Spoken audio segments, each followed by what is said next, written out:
پوهنتون فاریاب با افزودن صدها عنوان کتاب جدید به کتابخانه خود ظرفیت علمی و آموزشی خود را گسترش داده است. اقدام مهمی که نشان دهنده تعهد این نهاد اکادمیک بر ارتقای کیفیت تحصیلات عالی و توانمندسازی نسل جوان کشور است. مولای عبدالرازق شاکر رئیس عمومی پوهنتون فاریاب اعلام کرد که امروز 2700 جلد کتاب جدید به کتابخانه این پوهنتون کمک شد و افزود این کمک ها توسط وزارت تحصیلات عالی کشور با هزینه نزدیک به 1 میلیون افغانی تهیه شده و برای استفاده محصلان در کتابخانه عمومی پوهنتون در دسترس قرار دارد.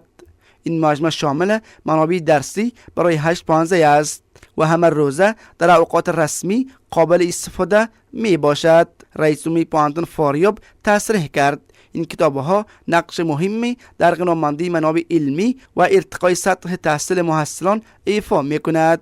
دلته د ولور زده کړو د وزارت لخوا څخه چې موږ ته کوم کتابونه راکول شوي دي هغه د ولور زده کړو وزارت لخوا د شاوخوا 1 میلیون افغانۍ په لګښت د فاریاب پوهنتون د عمومي کتابتون سره د 2200 ټوکه کتابونو مرسته وشوه.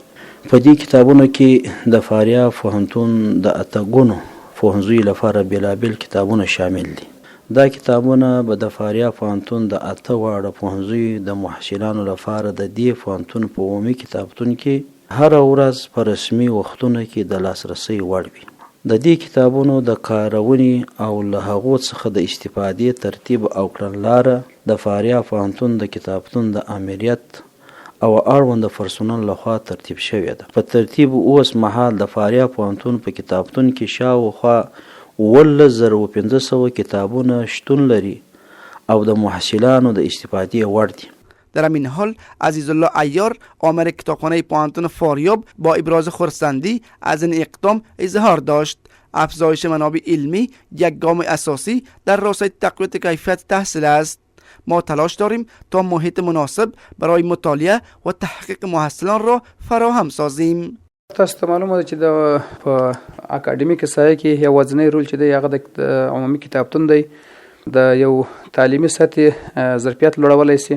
نو په همدې اساس باندې مو لوړ زده کړو وزارت د ډیر تلاشونو او د ریاست په همکاري سره مو وکولای سول چې د 1222 عنوانه چې 2200 جلد شاوخوا کتابونه کېږي د 1 میلیون افغانۍ په کچه مو تر فاریاب پوهنتون پورې راورسوله. کارنامو ته مراحل کړه. اوس دغه چې د محصلینو لپاره مو د لوست لپاره زمینه مساعده کړې ده. په یو وخت کې کولای شي چې دغه شپږ دېرش د فاریاب پوهنتون چې د شپږ دېرش څانګې لري او 8 پوهنځي دي د دې ټولو محصلینو ته تقریبا د 300 کسانو ځای په دې کتابتون کې مساعد کړی دی ترڅو دوی راشي دلته د مطالعه څخه ګټه واخلي. همچنان دکتر محمد اسماعیل قیوم اغلی رئیس پوهنځی حقوق و علوم سیاسی پوهنتون فاریاب این اقدام را ارزشمند خوانده گفت این کتاب‌ها در حدود 36 رشته مختلف را در بر می‌گیرد و می‌تواند سطح علمی محصلان را به گونه قابل ملاحظه ارتقا دهد. یقینا بر نهاد اکادمیک علمیگه کتابخانه بولشلی که مهم ده. کتابخانه ای که کتابای گوناگون هر رشتهگه هر بولمگه خاص وزی کتابı بولسه talabalarını kelib kitobxonaga mutolaa qilishli, o'zi fikrini kengaytirish, darslariga omoda olish va zimdan tahqiqot anjom berishligiga kitobxonani kitobda ahamiyati juda ko'p. Xo'shbaxtona bu kun biz umumiy kitobxonaga qaror topganmiz. Bu kitobxonada minglarcha kitoblar va o'nlarcha sohalarga kitoblar bor va bugungi kunda muhassillarni eng muhim bo'lgan va mushkullari bugun hal bo'lib turibdi.